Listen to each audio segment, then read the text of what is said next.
የሐሰት ዳኝነት አምላክ ሕይወት ሰጠን እንጂ ጥፋቱ ምንድነው?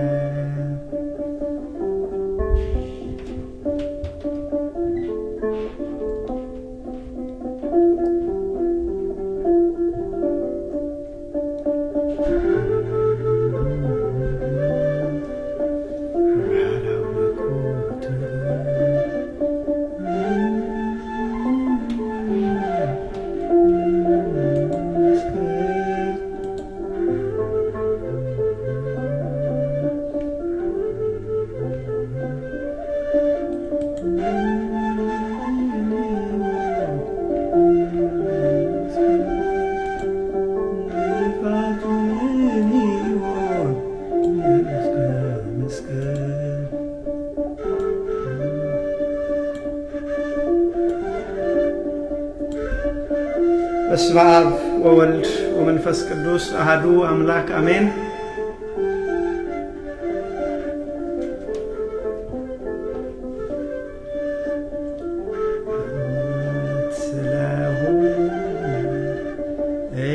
ኢየሱስ ክርስቶስ ዋለ በአደባባይ ሲሰደብ ሲከሰስ የሐሰት ዳኝነት አምላክ ወቀሰው። ሕይወት ሰጠን እንጂ ጥፋቱ ምንድነው?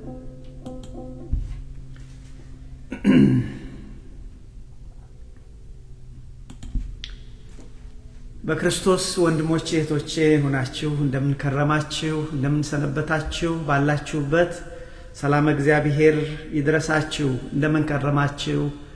እንደምን ሰነበታችሁ? የአባቶቻችን የነቢያት አምላክ፣ የሐዋርያት አምላክ፣ የጻድቃን የሰማዕታት አምላክ፣ የኛ ፈጣሪ የኛ ንጉሥ እግዚአብሔር ስሙ ከአጽናፍ እስከ አጽናፍ የከበረ የተመሰገነ ይሁን። እንደምን ሰነበታችሁ? ባላችሁበት ሁሉ ሰላም እግዚአብሔር ይድረሳችሁ። አዎ እውነት ስለሆነ ኢየሱስ ክርስቶስ ዋለ በአደባባይ ሲሰደብ ሲገሰጽ እያልን ዘመን። ወንድሞቼ እግዚአብሔር መልካም ነው። ከልቤ ላለው እግዚአብሔር መልካም ነው። በዚህ ንጋት ሌላ ነገር ይዛችሁ መሄድ እንኳን ባትችሉ እግዚአብሔር መልካም ነው። ይሄን ጊዜ ሰጥቶን ይሄን ብሩህ ቀን ሰጥቶን ዛሬም በፊቱ እንድንቆም ዛሬም አምላካችን እንድናመሰግን ኃይል፣ ጉልበት፣ ዕውቀት፣ ጥበብ የሆነን የአባቶቻችን የነቢያት አምላክ የሐዋርያት አምላክ የጻድቃን የሰማዕታት አምላክ የኛ ፈጣሪ የኛ ንጉሥ እግዚአብሔር ስሙ ከአጽናፍ እስከ አጽናፍ የከበረ የተመሰገነ ይሁን። እንግዲህ ባለን ጥቂት ደቂቃ እግዚአብሔር ቢረዳን ወንድሞቼ የምንማርበት የትምህርታችን ርዕስ በዚህች ደቂቃ ወስደን የምንማርበት ስለ መንፈሳዊ ሞትና አደጋው በሚል ይሆናል። በደንብ አድርጋችሁ ስሙኝ። እግዚአብሔር ቢረዳን እኔንና እናንተን እግዚአብሔር መንፈስ ቅዱስ የሚያስተምረን መንፈሳዊ ሞት አደጋ አለው ነው። ወንድሞቼ ልክ ነው፣ ስለ ሞት ማንም ሰው መስማት አይፈልግም። ግን እያወራው ያለሁት ስለ ስጋዊ ሞት ሳይሆን ስለ መንፈሳዊ ሞት ነው። ወንድሞቼ መንፈሳዊ ሞት አደጋ አለው። ሰዎች የእግዚአብሔር ሰዎች ነን እያሉ ግን የእግዚአብሔር ሰዎች ሳይሆኑ ሲቀሩ ያሉ ሲመስላቸው ሞተው ሲገኙ መንፈሳዊ ሞት ይባላል። ይሄ እጅግ አደጋ አለው። ለዚህ ነው መንፈሳዊ ሞትና አደጋው በሚል የምንማረው። የአባቶቻችን አምላክ እግዚአብሔር ወንድሞቼ በመካከላችን ተገኝቶ ምድራዊ ያልሆነ ሰማያዊ ሐሳቡን የሰው ያልሆነ የመለኮት የፈጣሪን ሐሳብ እንዲያስተምረን የሱ ቅዱስ ፈቃድ ይሁንልን። ስለዚህ ትምህርታችን ወይም ርዕሳችን መንፈሳዊ ሞት አደጋ አለው። ምንም ነገር ይዛችሁ ባትሄዱ አቃለው ሁላችን የምንኖረው በችኮላ ዓለም ውስጥ ነው። የጥድፊያ ዓለም ውስጥ ነው። የቲክታክ ዓለም ውስጥ ነው። የሾርት ዓለም ውስጥ ነው። የፋስት ፔስትድ በጣም የፈጠነ ነገር ሁሉ ነገር የቸኮለበት ዓለም ውስጥ ነን። ግን አንድ ነገር የማይቆጫችሁን ነገር ለወደፊት የማይቆጫችሁን ይዛችሁ እንድትሄዱ ወንድም በትህትና ልናገር፣ መንፈሳዊ ሞት አደጋ አለው ወንድሞቼ። መንፈሳዊ ሞት አደጋ አለው። ስለዚህ በዚህ ዙሪያ ነው ጥቂት የምንማረው። ባለፈው ከኔ ጋር የነበራችሁ እግዚአብሔር ለተወሰኑ ሳምንታት ምናልባት ለ14 ሳምንት ይመስለኛል የመጀመሪያውን 7 ሳምንታት በመንፈሳዊ እውርነት ዙሪያ ተማር። ወንድሞቼ መንፈሳዊ እውርነት ምንድነው አልን? ስለሱ ተማር። ከዛ ቀጠልና ወገኖቼ መንፈሳዊ እውርነት ማለት የእግዚአብሔርን እውነት የወንጌልን እውነት መረዳት አለመቻል ወይም መረዳት አለመፈለግ መንፈሳዊ እውርነት ነው አለን ወንድሞቼ። ምን ማለት ነው? ቀለል አድርጎ መንፈሳዊ እውርነት እኮ ማለት ወንድሞቼ ሰውየው ወይም ሴትየዋ እግዚአብሔርን አመልካለሁ ትላለች፣ የምታመልከው ጣዖት ነው። እግዚአብሔርን አገለግላለሁ ትላለች፣ የምታገለግለው ሰይጣንን ነው። ይሄ መንፈሳዊ እውርነት ነው፣ አደጋ አለው አለ። ይሄ መንፈሳዊ እውርነት በሰዓቱና በጊዜው ካልታከመ ለመንፈሳዊ እንቅልፍ፣ ለመንፈሳዊ ድንዛዜ አሳልፎ ይሰጠናል። ወንድሞቼ መንፈሳዊ እንቅልፍ ማለት በመንፈሳዊ ሕይወት በመንፈሳዊ ነገር ፈዛዛ፣ ደንዛዛ፣ ግዴለሽ ሆኖ መገኘት፣ በመንፈሳዊ ሕይወት ንቁ አለመሆን። ለዚህ እኮ ነው ባለፈው ያነሳናቸው አንዳንድ ቤተክርስቲያኖች እንደ ሰርዴስ እንደ ሎዶቅያ ቤተክርስቲያን። ሎዶቅያ ምንድነው የተባሉት? ወይ ትኩስ አልሆንክ ወይ ቀዝቃዛ አልሆንክ፣ እንዲሁ ለብ ያልክ ነህ፣ እተፋሃለሁ አላል። ስለዚህ መንፈሳዊ እውርነት ወንድሞቼ በጊዜው ካልታከመ ወደ መንፈሳዊ እንቅልፍ፣ መንፈሳዊ እንቅልፍ በሰዓቱ ካልታከመ ወደ መንፈሳዊ ሞት ይዞን ይሄዳል። ዛሬ የምንማረው ስለ መንፈሳዊ ሞትና አደጋው ነው ወንድሞቼ። እነዚህ ነገሮች ምናልባት አንዳንድ ሰው ስለ ሞት መናገር ወይም ስለ ሞት መስማት አይፈልግም፣ ይገባኛል። እናንተ ብቻ አይደል፣ ሁላችን ሞትን አንድም ስለ ሞት ያለን ግንዛቤ የተሳሳተ ስለሆነ አያችሁ። እኔ ግን በተለይ ስጋዊ ሞትን ሳይሆን ትኩረት አድርጌ ብዙን በዚህ በሚቀጥሉት 7 ሳምንት የምንማረው በመንፈሳዊ ሞትና አደጋው። ወንድሞቼ እቺን ይዛችሁልኝ ሂዱ፣ በትህትና ልጠይቃችሁ። መንፈሳዊ ሞት አደጋ አለው። ስለዚህ ግን ወደ መንፈሳዊ ሞት ከመሄዳችን በፊት ምንድነው ሞት? እንደው የስጋዊ ሞት ጥቂት እንመልከተው እስቲ። ምንድነው ስጋዊ ሞት? ልክ ነው፣ ይገባኛል። በእኛ ባህል ስለ ሞት አይወራም፣ ሲመጣ ቢመጣ ይሻላል። ቅርብ ቀን አንድ በጣም ቤተሰብ የሆነች እህቴን በመንፈሳዊ ሕይወት በጣም በሳል ነች የምላትን ስለ ሞት አወራታለሁ እና ስለ ሞት ባካታ አወራረች። ለምን አልኳት። እንደ ክርስትና ምንድነው? ክርስትና እኮ እኔ ሲገባኝ ሞት አለ ሕይወት አለ ነው። ሕይወት አለ ሞት አለ አይደለም። ሞት አለ ሕይወት አለ፣ መሞት አለ፣ ከሞት በኋላ ሕይወት አለ እኮ ነው ክርስትና።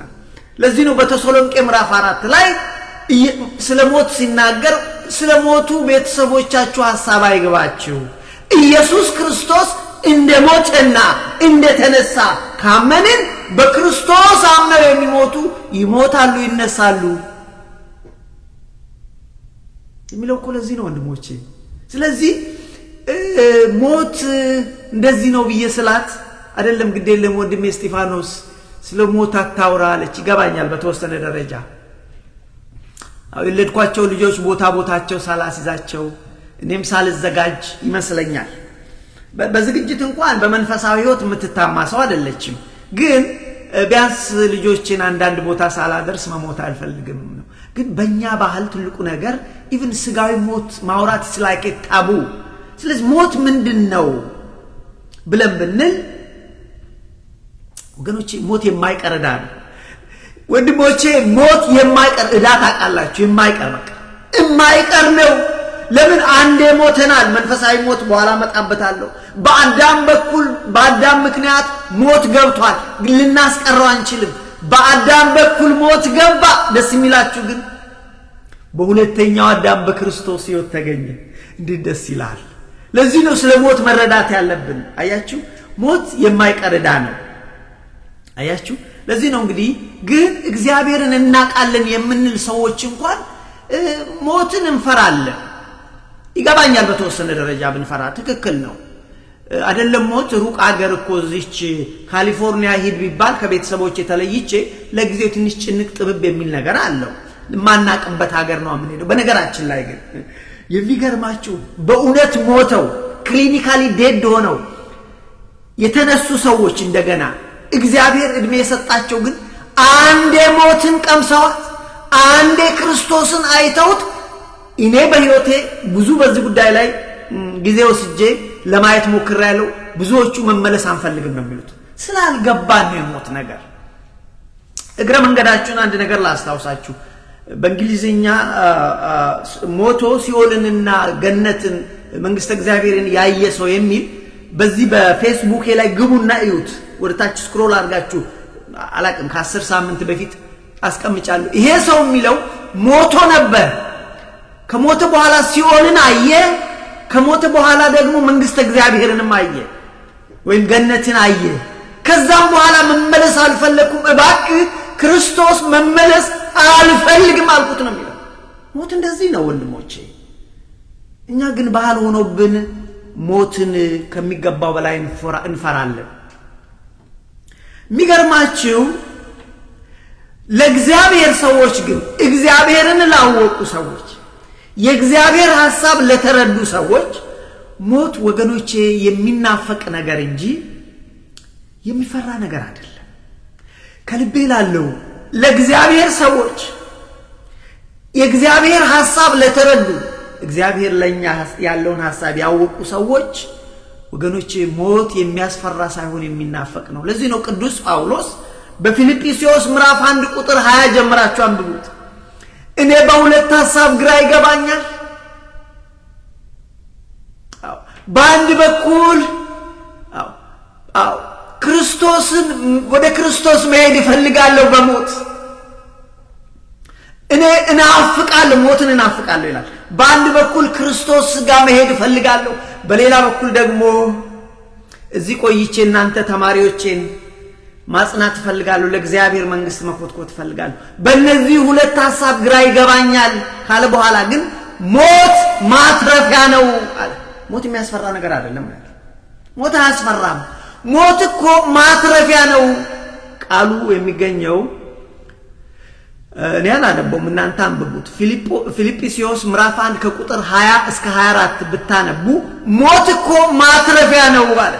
ስለዚህ ነው ጳውሎስ እምናፍቀው በሞት ወደ ክርስቶስ መሄድ ነው። ለምን?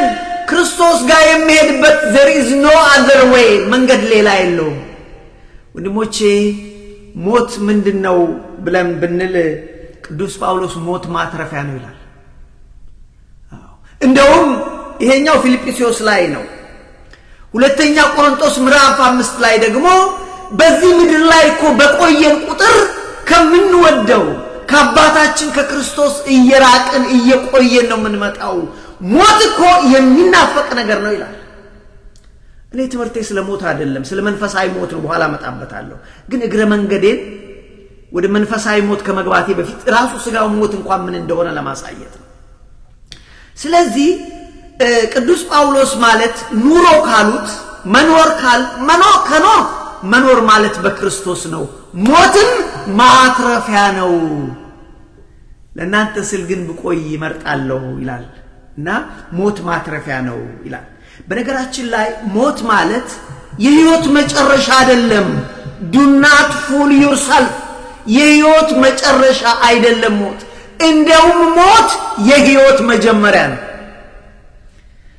ክርስቲያን ነን ካለን፣ ክርስቶስ እንደሞተ ካመንን፣ ክርስቶስ እንደተነሳ ካመንን እኛ ክርስቲያኖች ቅዱስ ጳውሎስ በተሰሎንቄ ምዕራፍ 4 ቁጥር 13 እንደነገረን ክርስቶስ እንደሞተና እንደተነሳ ካመንን እኛም እንሞታለን እኛም እንነሳለን ለዘላለም እንኖራለን ነው የሚለው ስለዚህ ሞት ምንድነው ብንል የህይወት መጨረሻ ሳይሆን ወንድሞቼ የህይወት መጀመሪያ ነው ለዚህ ነው በናዚ ጀርመን በናዚ የተያዘ አንድ ወታደር ሊገሉታሉና ክርስቲያን ነው መስቀሉን ያለው ሰው ነው ስማ አሉት ልንገልህ ነው የመጨረሻ ሰዓትህ ነው ከመሞት በፊት የምትናገረው ነገር አለው የመጨረሻ ሰዓትን የህይወትህ መጨረሻ ነው ጥቂት ሰኮንዶች አሉት አሉት ምን አላቸው ኖ ኖ ኖ ኖ ኖ እንዲናረንስታት የህይወት መጨረሻ አይደለም ለእናንተ ነው መጨረሻ ለገዳዮች ነው መጨረሻ ለኔ ግን የህይወት መጀመሪያ ነው አምላኬ ክርስቶስ ሞቶ እንደተነሳ እኔም ሞቼ እነሳለሁ ወገኖቼ ስለዚህ ሞት የህይወት መጨረሻ ሳይሆን የምድራዊ መከራ መጨረሻ የህይወት መጀመሪያ የተስፋ መጀመሪያ የደስታ መጀመሪያ ነው የህይወት መጨረሻ አይደለም ለዚህ እኮ ነው እንግዲህ ቅዱስ ጳውሎስ ለኔ መኖር ክርስቶስ ነው በመድር ላይ ከኖር በክርስቶስ እንደ ክርስቶስ ሐሳብ ነው መኖር ሞትም ማትረፊያ ነው ሞት ማለት ወደ ክርስቶስ የሚወስደኝ ነዋል በነገራችን ላይ ሞት ማለት ምንድነው ብለን ብንል ሞት እኮ ይፈራል ይገባኛል ብትፈሩም እቺ ነገር ስሙ ሞት እኮ ምን ማለት አይደለም ሞት ማለት ልክ እንደመወለድ ነው ይገባችኋል ወዲሞቼ ስሙኝ ሞት ማለት እንደመወለድ ነው አንድ ልጅ እናቱ ሆድ ውስጥ 8-9 ወር ከቆየ በኋላ የናቱ ማህፀን ስለተስማማው የናቱ ማህፀን ስለሞቀው ደስ ስላለው እዚህ ቆያለሁ ብል አይችልም ልክ 9ኛው ወር ላይ ቢፈልግም ባይፈልግም ማህፀን ከማህፀን ውስጥ ውልቅ ብሎ ወደዚህ ምድር ይወለዳል ወገኖቼ ወደ እግዚአብሔር መንግስት የምንወለደው በሞት ነው ልክ እንደሞ ስለዚህ ሞት እንደመወለድ ነው ልድገምላችሁ አንድ ሕፃን ልጅ 8 ወር 9 ወር ሆድ ውስጥ ቆይቶ እኔ እዚህ ይሻለኛል ማለት አይችልም እኛ እኮ እንደዛ ነው የሆነው እኔ እዚህ ይሻለኛል እኔ ከምድር ፍቅር ይዞኛል አይደል ምንለው ወንድሞቼ ስላላወቀን ነው እኔ ማህፀን ውስጥ ሆኖ እኔ እዚህ ይሻለኛል አልሄድም የሚል ልጅ የለም አያችሁ ስለዚህ ወደደም ጠላም ሰዓቱ ሲደርስ ውልቅ ብሎ ይወጣል ስለዚህ ሞት ወደ እግዚአብሔር መንግስት የምንወለድበት መንገድ ነው ሞት እኮ የተሻለ ነገር ነው እንደ እግዚአብሔር ፈቃድ ለኖሩ ሰዎች ወደ እግዚአብሔር መንግስት የሚሄዱበት መንኮራኩር ነው አውሮፕላን ነው ሰማችሁ ወንድሞች ስለዚህ ለዚህ ነው ቅዱስ ጳውሎስ እንደውም በመድር ስንቆይ ከክርስቶስ እኮ ርቀን ነው የምንቆየው ይለናል ስለዚህ ሞት ለክርስቲያኖች ወደ እግዚአብሔር መንግስት የሚሄዱበት መኪና የሚሄዱበት አውሮፕላን የሚሄዱበት መንኮራኩር ነው ሌላ የለማ there is no other ልክ ሞት እንደመወለድ ነው ስለዚህ ሞት የሚፈራ ነገር ሳይሆን ሰዎች አውቀው ተዘጋጅተው ወደ እግዚአብሔር መንግስት የሚወለዱበት ክስተት ነው ዛሬ ግን ስለ ስጋዊ ሞት አይደለም የምንማረው ስለ መንፈሳዊ ሞት ነው ወንድሞቼ መንፈሳዊ ሞት ነው የምንማረው ርዕሳችንም መንፈሳዊ ሞትና አደጋው በተለይ ስለ መንፈሳዊ ሞት ምልክቶችና መንስኤዎች መንፈሳዊ ሞትን የሚያመጡ ነገሮች ምንድናቸው ይሄ አደገኛል ምልክቶቹ ምንድናቸው መፍትሄው ምንድነው ብለን እናያለን የአባቶቻችን አምላክ እግዚአብሔር ይርዳን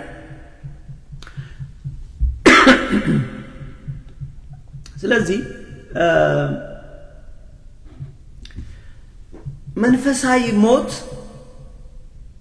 ስለ መንፈሳዊ ሞት ሰዎች ወገኖቼ ጊዜ ወስደው ሊያስቡበት ይገባል ጊዜ ወስደው እርግጠኛ መሆን ቢኖርብን ከዚህ ምድር ከመልቀቃችን በፊት ወንድሞቼ መንፈሳዊ ህይወታችንን መርምረን እኔ እንደ እግዚአብሔር ሐሳብ እየኖርኩ ነው ወይ ሞት ሊመጣ ይችላል ለኒታል ይሄ ስጋዊ ሞት ችግር አይደለም እሱ ፕሮብሌም አይደለም ብያችኋለሁ የሚያስፈራው ግን መንፈሳዊ ሞት ነው የሚያስፈራው። ስለዚህ መንፈሳዊ ሞት ሰዎች ጊዜ ወስደው ሊያስቡበት ሊረዱት የሚገባ ነገር ነው። አያችሁ እንግዲህ ባለፈው እንዳልኳችሁ ከኔ ጋር የቆያችሁት ለ14 ሳምንት ስንማር አስቀድመን ስለ መንፈሳዊ ዕውርነት ተማር። መንፈሳዊ ዕውርነት አደጋ ነው አለ። መንፈሳዊ ዕውርነት አደጋ ነው አለ። መጀመሪያ ስለ መንፈሳዊ ዕውርነት፣ ቀጥለን ስለ መንፈሳዊ እንቅልፍ ወይም መንፈሳዊ ድንዛዜ ተማር። አሁን ደግሞ ስለ መንፈሳዊ ሞት። እነዚህ የተያያዙ ናቸው። በወቅቱ በሰዓቱ ካልታከሙ ወገኖቼ ስለ መንፈሳዊ ሞት ያስከትላሉ። መንፈሳዊ ሞት ደግሞ ሁለተኛ ሞት ነው። ሁለተኛ ሞት ደግሞ ሲኦል ነው። ስለዚህ በጣም ማሰብ ይጠይቃል። ስለዚህ በዛን ሰዓት ስንማር መንፈሳዊ ሞት ማን ነው? መንፈሳዊ ዕውርነት ምንድነው? በነገራችን ላይ ትምህርቱ ያመለጣችሁ ከስሩ ሊንክ አስቀምጬላችኋለሁ። ቤተ እስጢፋኖስ የሚል ዩቲዩብ ቻናል አለ። ገብታችሁ ስሙት፣ ይጠቅማችኋል። I can assure you you won't regret። መንፈሳዊ ዕውርነት ምንድነው? መንፈሳዊ እንቅልፍ ምንድነው ብለን የተማርነው 14 ሳምንት የተማርነው እዩት፣ ይጠቅማችኋል። እግረ መንገዳችሁን ሰብስክራይብ ብታረጉ ደስ ይለኛል።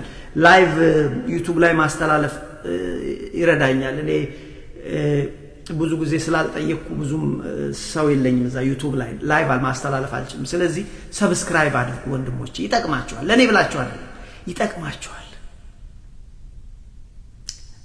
ስለዚህ እዛ ላይ ታዲያ ስንማር መንፈሳዊ ዕውርነት ማለት የእግዚአብሔርን እውነት የወንጌልን እውነት መረዳት አለመቻል ወይም ደግሞ መረዳት አለመፈለግ ዕውርነት ነው አለ። እንዴት ያሳዝናል! የእግዚአብሔርን እውነት የወንጌልን እውነት መረዳት አለመቻል፣ መረዳት አለመፈለግ ብላይንድነስ ዕውር መሆን ነው። ይሄ ህዝብ ዕውር ነው አለ ክርስቶስ። ይሄ ህዝብ በድቅድቅ ጨለማ ይሄዳል። ምን ማለት ነው? በሌላ አነጋገር መንፈሳዊ ዕውርነት ማለት ሰውየው ወይም ሴትየዋ እግዚአብሔርን አመልካለሁ ትላለች፣ የምታመልከው ጣዖት ነው። እግዚአብሔርን አገለግላለሁ ትላለች፣ የምታገለግለው ዲያብሎስን ነው። ይሄ መንፈሳዊ ዕውርነት ነው። በወቅቱ ካልታከመ ይሄ ለምን አሳልፎ ይሰጠናል? ለመንፈሳዊ ድንዛዜ፣ ለመንፈሳዊ እንቅልፍ። መንፈሳዊ እንቅልፍ ደግሞ ምንድነው መሰላችሁ? በመንፈሳዊ ህይወት በእግዚአብሔር ነገር ፈዛዛ ደንዛዛ መሆን። በቃ ግልጅ ምንም ነገር በቃ ስለ መንፈሳዊ ህይወት ግድ የሌለው ሰው ክርስቲያን ነኝ ይላል፣ ቤተ ክርስቲያን ይሄዳል፣ ምንም ጉዳዩ አይደለም። ስለ እግዚአብሔር ሲነገርም አይሞቀው አይቀዘቅዘው፣ ግድ የለሽም።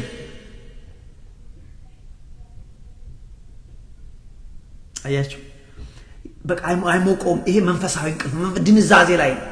መንፈሳዊ እንቅልፍ እንደ ጋንግሪን ነው።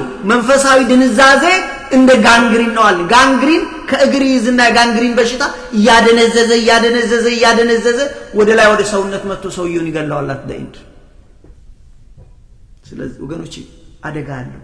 መንፈሳዊ እንቅልፍ ማለት በመንፈሳዊ ህይወት ወይም በእግዚአብሔር ነገር ሰዎች ንቁ አለመሆን፣ ትጉ አለመሆን፣ በእግዚአብሔር ነገር ግድ የለሽ መሆን። ይላሉ መንግስት ሰማያት አለ ይላሉ። ነው ሜቢ ይኖራል ሜቢ አይኖርም። እንደዚህ አይነት እንዴ በጣም አደጋ ነው። መንፈሳዊ እንቅልፍ አደጋ ነው። ለዚህ እኮ ነው ንቃት የለንም ማለት ሲነገረን በቃ ሲነገረን የእግዚአብሔር ቃል ውስጣችን እንዴት ነው የሚቀበለው? አይናችን ፈጥቶ ነው ሰልችተን ነው የምንሰማው። አደጋ አለው። እንደዛ ህይወት ውስጥ ካላችሁ ተጠንቀቁ። ይገባኛል። እኛ አገልጋዮችም በጣም እንትኖች ነን፣ አሰልቺዎች ነን። ይገባኛል። ዘመኑንም ማንዋጅነን። አንዳንዴ እኛም ራሳችን ያልተረዳነውን ነው የምናወራው። ይገባኛል። ግን ወገኖቼ ምንም እኔ ብሳሳት ለእናንተ ምንም ጥቅም የለውም። የእናንተ ጉዳይ ሰምቶ ማጣራት፣ አጣርቶ እውነት ከሆነ መያዝ፣ ካልሆነ መጣል። ምን ነው የዓለምን ቲክቶክ የዓለምን ይሄን ጋርቤጅ የዓለምን ጠቅላላ ጋርቤጅ እንሰማይለን እንደ ሆልዴ።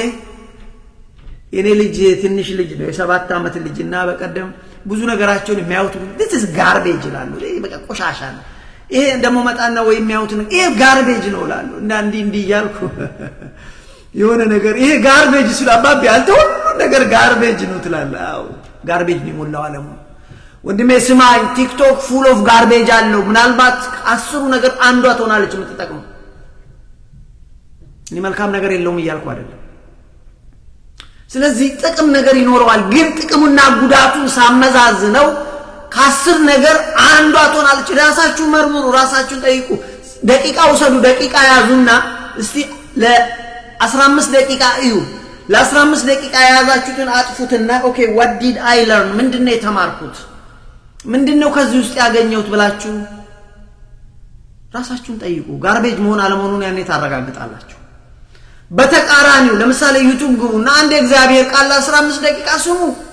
15 ደቂቃ አው ለምሳሌ መንፈሳዊ ህይወት አደጋ አለው የሚለው ለ15 ደቂቃ ስማ። አጥፋውና እንደገና አስተያስበው። ትልቅ ልዩነት አላቸው። ያኛው በጭንቅላትህ ላይ ብዙ በቃ እዚህ ጋር ስለ ካሜራ ያውላል፣ እዚህ ጋር ስለ ኮምፒውተር፣ እዚህ ጋር ስለ ስልክ፣ እዚህ ጋር በቃ ያለ ነው የሚለው አይደለም ቲክቶክ። ወገኖች ያደጋለው። ለዚህ ነው ለአእምሮአችን መጠንቀቅ አለብን። ጥቅም የለውም አላልኩም እንዳትሳሳቱ። በጣም ነቅሶ መጠቀምን ይጠይቃል።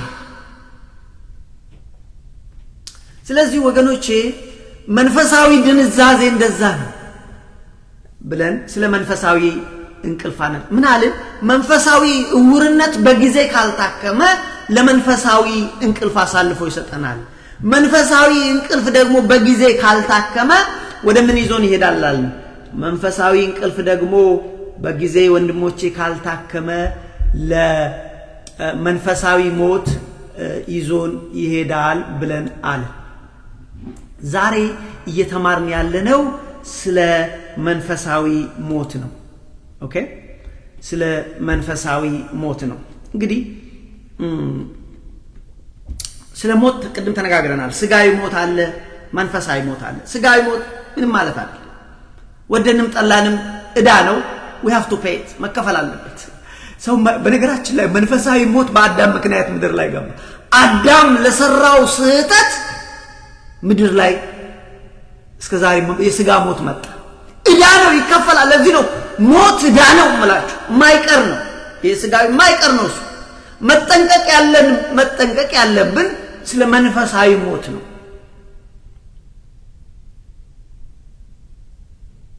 ወንድሞች ስለዚህ ስጋዊ ሞት ቅድም እንዳልኩ ስጋዊ ሞት ምንም ማለት አይደለም። ለተዘጋጁ ክርስቲያኖች ስጋዊ ሞት ወደ እግዚአብሔር መንግስት የምንወለድበት ነው።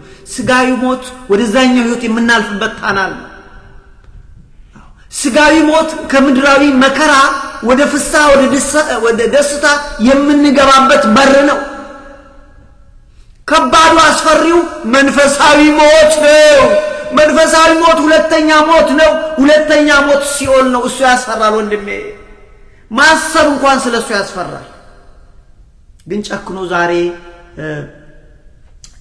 ማሰብ፣ ማየት፣ ማሰላሰል አስፈላጊ ነገር ነው። መንፈሳዊ ሞት ምንድነው? እቺ ልንገራችሁ ወንድሞቼ። መንፈሳዊ ሞት ምንድነው? መንፈሳዊ ሞት ማለት ወንድሞቼ በኃጢአት ምክንያት በበደል ምክንያት ከእግዚአብሔር መለየት፣ ከእግዚአብሔር መራቅ መንፈሳዊ ሞት ነው።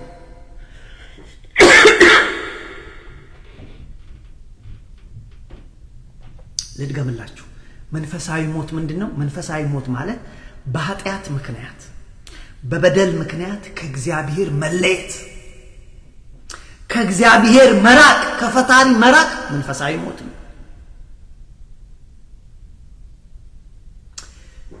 መንፈሳዊ ሞት ማለት በኃጢአት ህይወት ፍጹም መያዝ፣ በቃ በኃጢአትና በኃጢአተኛነት ህይወት ፍጹም መያዝ፣ ለእግዚአብሔርና ለመንፈሳዊ ህይወት ፈጽሞ ፍላጎት ማጣት፣ ፈጽሞ ፍላጎት ሩም ለእግዚአብሔር ቃል ፍጹም በቃ ሁሉ ነገር መስማት አለመፈለግ።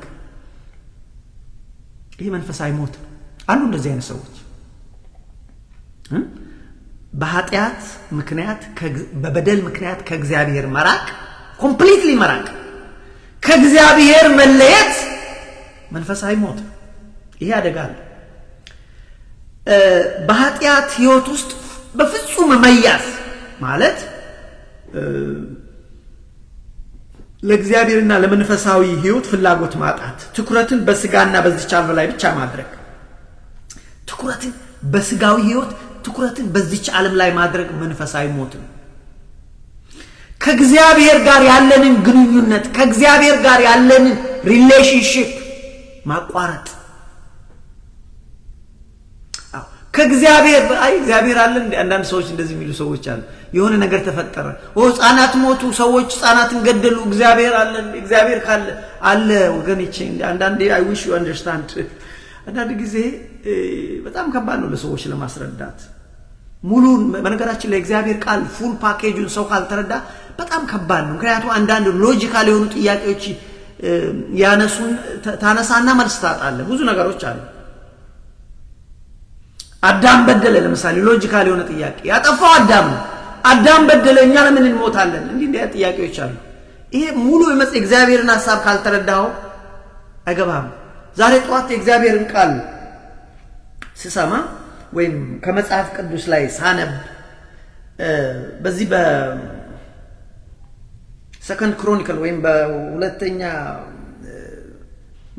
መጽሐፍንት ላይ ዳዊት በደለ አባታችን ዳዊት እግዚአብሔር ያላለውን የህዝብ ቆጠራ እንዲደረግ አደረገ የሰራዊት ቆጠራ መደረግ አልነበረበትም ከዛ በፊት የዳዊት ጋሻው እግዚአብሔር ነበር በዛን ጊዜ እግዚአብሔር ነብዩን ልኮ እቀጣሃለሁ አለ ግን ምረጥ አለ ሶስት ምርጫ ሰጠ የ3 ዓመት ፕሌግ ወይም ረሃብ ቸነፈር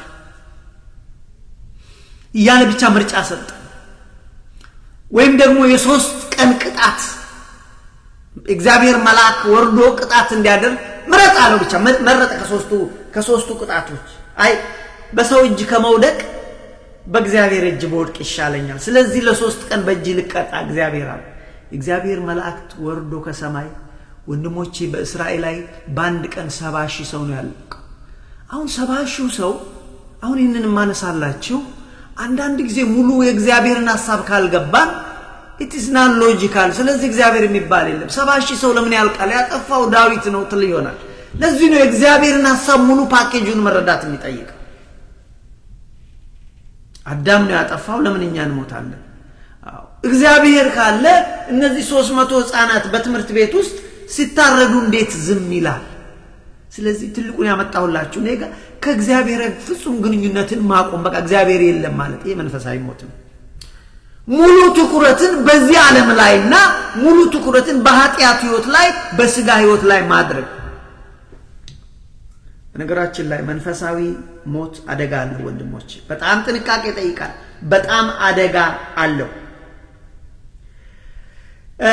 ቅዱስ ጳውሎስ ስለ መንፈሳዊ ሞት ሲናገር ለኤፌሶን ቤተክርስቲያን በጻፈላቸው መልእክቱ ምዕራፍ 2 ላይ እናንተ የኤፌሶን ሰዎች ሆይ እነሱ ትኩረታቸው በሙሉ በኃጢአት ላይ አድርገው ስለነበረ እናንተ እኮ ባለፈው ድሮ የምትኖሩት የነበረው ድሮ የቀደመ ህይወታችሁ በሞት ውስጥ ነበራችሁ መንፈሳዊ ሞት ከእግዚአብሔር ርቃችሁ ከተስፋ ርቃችሁ ነበራችሁ አሁን ግን በክርስቶስ ተቀደሳችሁ አሁን ወደ እግዚአብሔር መጣ አሁን ላመጣ የፈለኩት ከእግዚአብሔር ተለይቶ መኖር ከእግዚአብሔር ጋር ያለው ግንኙነት ቶታሊ መቋረጥ አምላክ የለም ብሎ ማመን እግዚአብሔር የለም ብሎ ማመን መንፈሳዊ ሞት ነው ለምሳሌ ቅዱስ ጳውሎስ ምንድነው የሚላቸው ኤፌሶን ቤተክርስቲያን ሰዎች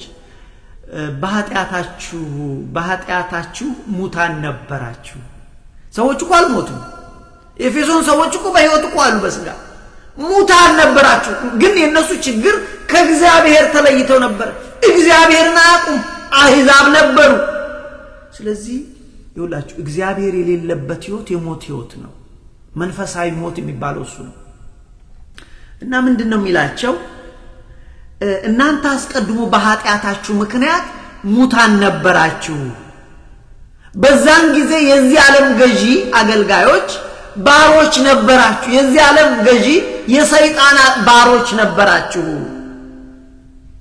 ይቅርታ በፍጥረታችሁ በፍጥረታችሁ የቁጣ ልጆች ነበራችሁ ነበርን ይላል። በፍጥረታችሁ የቁጣ ልጆች ነበራችሁ፣ ሁላችን ነበርን። we all were under the judgment of God ማለት ነው። ልክ ነው።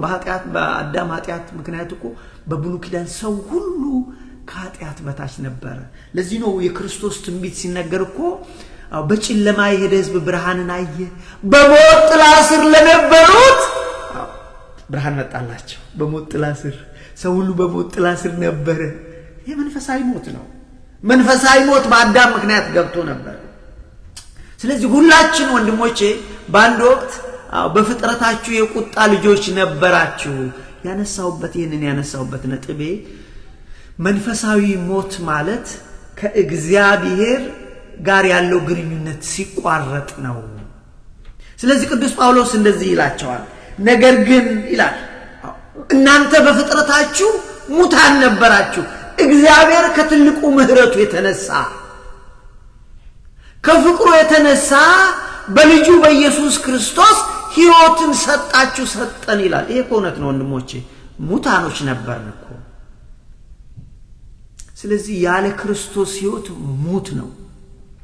ያለ እግዚአብሔር ሕይወት ሙት ነው። ዛሬ ኢቭን ክርስቲያን ነኝ ብትል ክርስቶስ በቤትህ በሕይወትህ ካልነገሰ ሙት ነን። ክርስቶስ በሕይወታችን ካልነገሰ። ስለዚህ ምን አለ? ነገር ግን እግዚአብሔር ከትልቁ ፍቅሩና ምሕረቱ ባለጠግነቱ የተነሳ በበደላችን ሙታን እንኳን በሆን ጊዜ በክርስቶስ ሕይወትን ሰጠን፣ በጸጋው ዳንን። ይሄ እውነት ነው። በነገራችን በምን ዳንን? በጸጋው ዳንን። ይህንን ለመቀበል የሚከብደው ሰው አለ። በጸጋው ዳንን። ወንድሜ ልንገርህ፣ በጸጋው ዳንን ማለት እንግዲህ ትርጉሙን መረዳት ይጠይቃል። እኔ አሁን እዛ ውስጥ ስለ ነገረ ድህነት አልገባም እንጂ በጸጋው ዳንን ምንድን ነው? በጸጋው የእግዚአብሔር ልጆች ሆንን። ማን ነው በጉልበቱ በጾም በጸሎቱ የእግዚአብሔር ልጅ ሆነው? የእግዚአብሔር ልጅ መሆን ጸጋ ነው።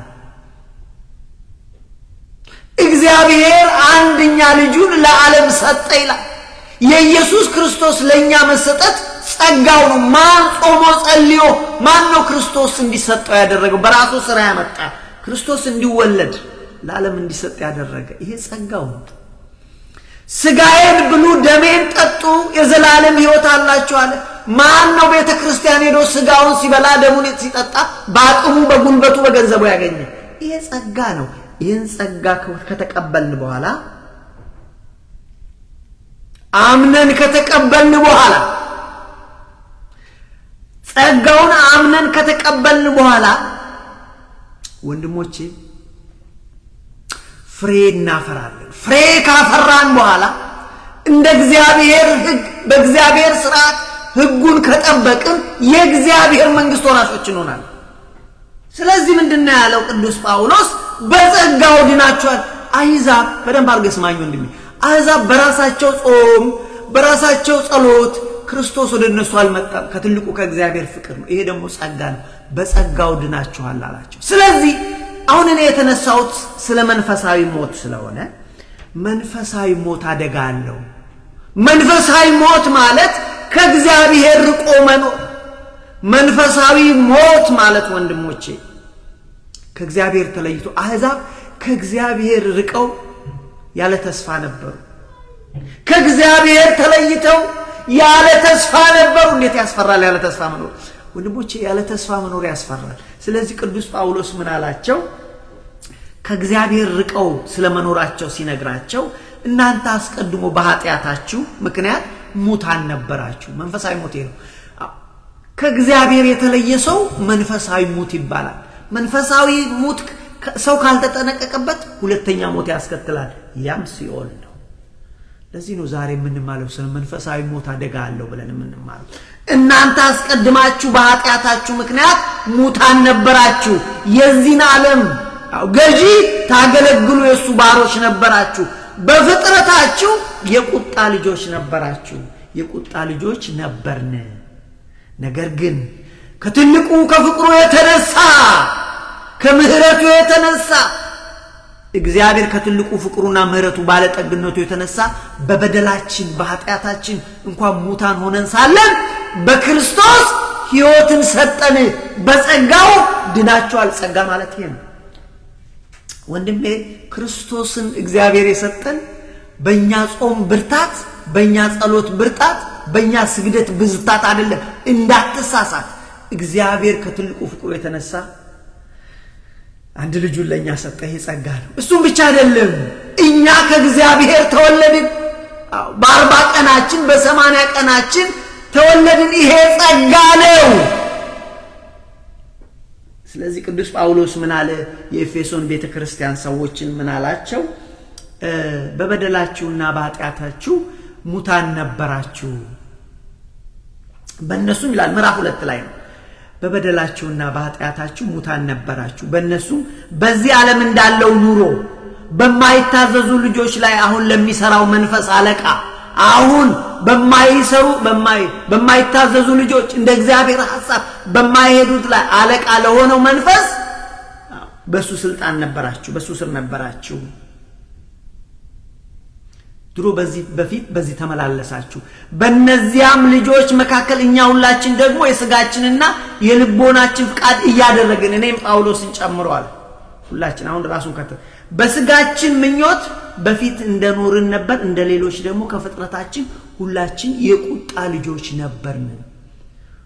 የአዳም ልጆች የቁጣ ልጆች ነበርን፣ ለፍርድ የተዘጋጀን ነበርን ካለ በኋላ ነገር ግን ቁጥር 4 ላይ ነገር ግን እግዚአብሔር በምህረቱ ባለጠጋ ስለሆነ ክብር ለሱ ይሁን፣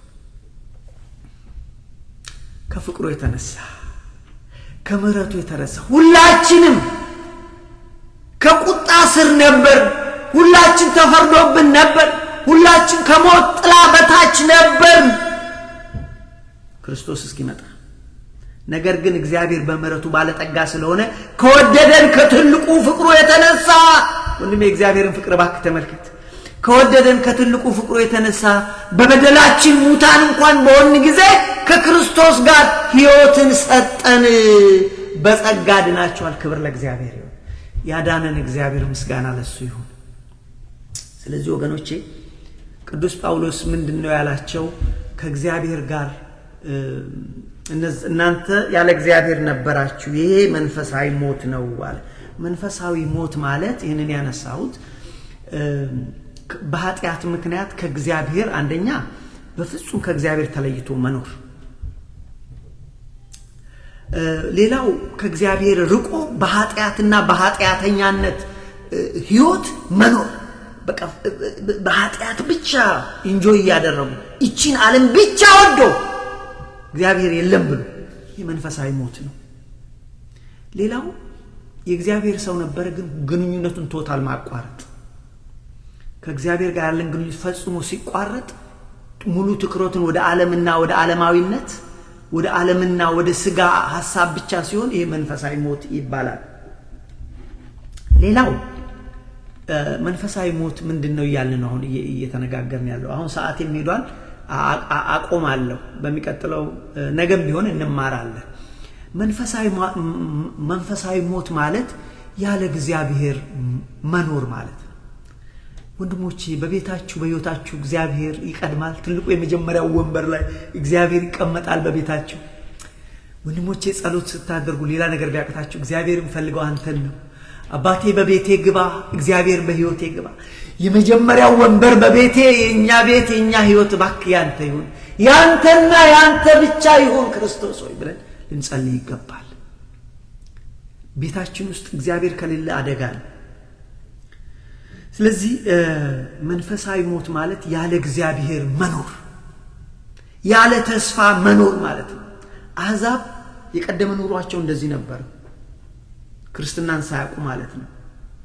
አያችሁ፣ ለዚህ እኮ ነው ትንቢት ሲናገር ኢየሱስ ክርስቶስ አሁን ማነው ኢሳይያስ ትንቢት ሲናገር ስለ ክርስቶስ እንደሚወለድ ሲናገር አሕዛብ በአጠቃላይ ወይም ዓለም አስቀድሞ በብሉይ ኪዳን ሰው ሁሉ በሞት ጥላ ስር ነበር፣ በጨለማ ሕይወት ነበር። አያችሁ፣ ያለ ተስፋ ነበረ ሰው ሁሉ፣ ያለ እግዚአብሔር ነበር። ስለዚህ ምን አለ በዛን ጊዜ ያንን ትንቢቱን ሲናገር በጨለማ የሄደ ሕዝብ ብርሃንን አየ። ሁላችን በጨለማ ነበርና ለኢሳይያስ ግን አሁን አለ ስለ ክርስቶስ ከ700 ዓመት በፊት ነው ልባል። ስለዚህ ስለ ክርስቶስ ትንቢት ሲናገር በጨለማ የሄደ ሕዝብ ብርሃንን አየ፣ በሞት ጥላ ስር ለነበሩ ብርሃን ወጣላቸው። ስለዚህ ክርስቶስ ከመምጣቱ በፊት ኢቭን እነ ኢሳይያስ ቅዱሳን እንኳን የእግዚአብሔር ሰዎች እንኳን ጠቅላላ ተስፋ ቢስ ሆነው ነበር የሚኖሩት። መቼ ይሆን እግዚአብሔር እስከ መቼ ይያሉ እግዚአብሔር መቼ ነው ሰማይን ቀደህ የምትወርደው? ኢሳይያስ 65 ይሉ እግዚአብሔር እባክህ ሰማይን ቀደህ ውረድ፣ ጽድቃችን እንደ መርገም ሆነብን፣ ጽድቃችን እንኳን መርገም ሆነብን። ሰው ሁሉ በዚህ ህይወት ውስጥ ነበር። መንፈሳዊ ሞት በአዳም ምክንያት ወደ ምድር ገብቶ ነበር። ሰዓት እሱ ቦታ አልደረስኩም እንጂ መንፈሳዊ ሞት የገባው በአዳም ምክንያት ነው። ስለዚህ ቅዱስ ጳውሎስ ምን አለ? እንደውም ቆላሲስ ቤተክርስቲያን እናንተ ቆላሲስ ምእመናን ሆይ እናንተ እኮ በፊት ከእግዚአብሔር ፊት የተለያችሁ ነበራችሁ። አሕዛብ ይያሉ ከእግዚአብሔር ፊት የተለያችሁ ነበር፣ ሙታን ነበሩ ማለት ነው። በሕይወት አሉ እኮ በስጋ እኮ አሉ። ሰው አሁን እኔ ነጥቤ ሰው ያለ እግዚአብሔር ከኖረ፣ ሰው ከእግዚአብሔር ተለይቶ ከኖረ መንፈሳዊ ሞት ይባላል። ያለ እግዚአብሔር መኖር፣ ያለ ክርስቶስ መኖር መንፈሳዊ ሞት ነው ወንድሞች። ቅዱስ ጳውሎስ ስለዚህ ነው የቀደመ ህይወታቸውን የቆላሲስን ቤተክርስቲያን አስታውሶ ምን አላቸው? እናንተ ቆላሲስ ቤተክርስቲያን ሆይ እናንተ እኮ በፊት ከእግዚአብሔር ፊት የተለያችሁ ነበራችሁ፣ በክፉ ስራችሁና በክፉ ሐሳባችሁ የእግዚአብሔር ጠላቶች ነበራችሁ፣ በመንፈሳዊ ህይወት ኑሮ ውስጥ ኖሩ ነበር። አሁን ግን አላቸው ክርስቲያን ከሆኑ በኋላ አሁን ግን ከትልቁ ከእግዚአብሔር ፍቅሩ የተነሳ በክርስቶስ ሞት በክርስቶስ ስቅላት እግዚአብሔር ከራሱ ጋር እንዲሁ በጸጋው አስታረቃቸው። እንዲሁ አስታረቃቸው። እናንተ ስለሰራችሁት ስራ አይደለም። እናንተ እኮ የቁጣው ልጆች፣ ፍርድ የሚገባችሁ ልጆች ነበራችሁ እናንተ የቆላሲስ ምእመናን። አሁን ግን በክርስቶስ ሞት በስጋው ስቅላት እግዚአብሔር ከእርሱ ጋር ታረቀን። ነውርና ነቀፋ የሌለባችሁ ዛሬ ግን ቅዱሳን ሆናችሁ። ቅዱሳን ማለት ለእግዚአብሔር የተለየ ሕዝብ በክርስቶስ ደም ታጥቦ የእግዚአብሔር ልጅ የተባለ በመንፈስ ቅዱስ ማኅተም የተመታ ቅዱሳን ይባላሉ። ቅዱሳን የሚባለው ብዙ ትርጉም አለው። የእግዚአብሔር ባሮች፣ የእግዚአብሔር አገልጋዮች እመቤታችን ጨምሮ ቅዱሳን ይባላሉ። ይሄ አንዱ ነው። ቅዱስ ጳውሎስ ይባላል፣ ቅዱስ ማቴዎስ ይባላል። እነዚህ አንዱ ነው፣ አገልጋዮች። እንደገና እኔና እናንተም ቅዱሳን ነን፣ በክርስቶስ ደም የታጠበ ለእግዚአብሔር በመንፈስ ቅዱስ የተለየ ቅዱሳን እንባላለን። የቆላሲስ ቤተክርስቲያን ከዛ ፊት እኮ አሕዛብ ነበሩ። የቆሮንቶስ ቤተክርስቲያን ድሮ እኮ አሕዛብ ነበሩ። አው ከዛም በኋላ ግን የሮሜ ቤተክርስቲያን እኮ አሕዛብ ነበሩ። ከዛ በኋላ ግን ቅዱሳን። በሮሜ ለምትገኙ ቅዱሳን፣ በተሰሎንቄ ለምትገኙ ቅዱሳን እያለ እኮ የሚጽፈው ለዚህ ነው። በክርስቶስ ለተለዩ። መቀደስ ማለት ለእግዚአብሔር መለየት ማለት ነው። እና ቆላሲስ ምዕራፍ 1 ላይ ከቁጥር 20 ጀምራችሁ ብታነቡ እንደዚህ ይላል። ስለ እግዚአብሔር ምሕረትና እነሱ ግን አስቀድሞ በሞት ሕይወት ስር ስለመኖራቸው በሚናገረው አንቀጹ እንደዚህ ይላል። እዚህ ጋር አቆማለሁ ሰዓቴም ስለሄደ። እግዚአብሔር ከቁጥር 20 ላይ አንደኛ ቆላሲስ ምዕራፍ 1 ቁጥር 20 እግዚአብሔር ሙላቱ ሁሉ በእርሱ እንዲኖር በእርሱም በኩል በመስቀሉ ደም ሰላም አድርጎ በምድር ወይም በሰማይ ያሉትን ሁሉ ለራሱ እንዲያስታርቅ ፈቅዷልና። እግዚአብሔር አስታረቀ። እግዚአብሔር እናንተም ድሮ ነውረኞች፣ ድሮ መንፈሳዊ ሙታን የነበራችሁ፣ ድሮ በኃጢአት የነበረ እናንተም ነውርና ነቀፋ የሌለባችሁ ቅዱሳን አድርጎ። ዛሬ ግን እግዚአብሔር ቅዱሳን አደረገ። በፊት ግን አሕዛብ እኮ ናቸው። በክርስቶስ ስለተለዩ ቅዱሳን ተባለ። እናንተም ነውርና ነቀፋ የሌላችሁ ቅዱሳን አድርጎ በእርሱ ፊት ያቀርባችሁ ዘንድ በፊት የተለያችሁትን ከእግዚአብሔር የራቃችሁትን በፊት መንፈሳዊ ሙት የነበራችሁትን ማለት ነው በፊት ያልተለያችሁትን ክፉ ስራችሁንም በማድረግ በሐሳባችሁ የእግዚአብሔር ጠላቶች የነበራችሁ በሐሳባችሁ ጠላቶች የነበራችሁትን አሁን በስጋው ሰውነት ማለት በሞቱ በመስቀሉ በሞቱ በኩል አስታረቃችሁ ይሄም ተመስርታችሁና ተደላድላችሁት ከሰማችሁት ከወንጌል ተስፋ ሳትናወጡ በሃይማኖታችሁ ጸንታችሁ ጸጋውን ከተቀበልኩ በኋላ በሃይማኖት ፍሬ ማፍራት አለበት ጸጋውን ከተቀበልኩ በኋላ የእግዚአብሔርን ሕግ መጠበቅ አለበት ከዛ በኋላ የእግዚአብሔርን መንግስት ትወርሳለህ እግዚአብሔር የሰጠው ጸጋ አለ እዚህ ነው በጸጋ ድናችሁ ያንን እግዚአብሔር የሰጠውን ጸጋ ትቀበላለህ ፍሬ ታፈራለህ መንፈሳዊ ፍሬ ታፈራለህ ከዛም በኋላ እግዚአብሔርን ሕግ ትጠብቃለህ ከዛ እግዚአብሔር መንግስት ትወርሳለህ ወንድሜ ይሄም ተመስርታችሁና ተደላድላችሁ ከሰማችሁት ከወንጌል ተስፋ ሳትናወጡ በሃይማኖት ጸንታችሁ ብትኖሩ ባትኖሩስ ጸጋውን ካልተቀበለ ጸንተ ባትኖር ትወድቃለህ ጌታዬ አትቀልድ በሃይማኖት ጸንታችሁ ብትኖሩ ይሆናል ያም ወንጌል ከሰማይ በታች ባለው ፍጥረት ሁሉ ዘንድ የተሰበከ ነው ይላል እና ምንድነው የሚለው ቆላስይስ 2:13 እናንተ በኃጢአታችሁ ምክንያት ሙታን ነበራችሁ በቃ እግዚአብሔር ከትልቁ ፍቅሩ የተነሳ ከክርስቶስ ጋር ሕይወትን ሰጣችሁ የሁላችሁም ኃጢአት በክርስቶስ ይቅር አለን ይላል ወገኖቼ ስለዚህ ዛሬ የተማርነው ስለ መንፈሳዊ ሞት ነው መንፈሳዊ ሞት አደጋ አለው መንፈሳዊ ሞት ምንድነው ብለን የተማርነው ምንድነው መንፈሳዊ ሞት ማለት ምንድነው ብለን ከእግዚአብሔር መለየት ከፈጣሪ መለየት መንፈሳዊ ሞት ነው እግዚአብሔር ርቆ ሄዶ ከእግዚአብሔር ፍጹም ተለይቶ ኃጢአተኛና ብቻ ሆኖ በመድር የስጋን ሕይወት ብቻ ያሰቡ መኖር መንፈሳዊ ሞት ያስከትላል ስለዚህ ወገኖቼ ዛሬ እዚህ ጋር እናቆማለን ትልቁ ነገር ራሳችንን መመርመር አለብን ራሳችንን መፈተን አለብን ከዛ ራሳችንን ማስተካከል እኔ ከእግዚአብሔር ጋር ነኝ ወይ ብለን ማስተካከል ይገባናል ያስተማረን የመከረን አባቶቻችን አምላክ እግዚአብሔር ስሙ የተመሰገነ ይሁን ወንድሞቼ ይሄን ቃል የሰማችሁ እግዚአብሔር ይከብርበታል እኔ ባረክበታለሁ ብላችሁ ካሰባችሁ ለወንድሞች ሼር አድርጉ የራሳችሁን ኃላፊነት ተወጡ ያስተማረን የመከረን አባቶቻችን አምላክ እግዚአብሔር ስሙ የተመሰገነ ይሁን ሰላም እግዚአብሔር ይብዛላችሁ ነገ ደግሞ እንደዚሁ እንገናኛለን around 1 o'clock አካባቢ ሰላም አሜን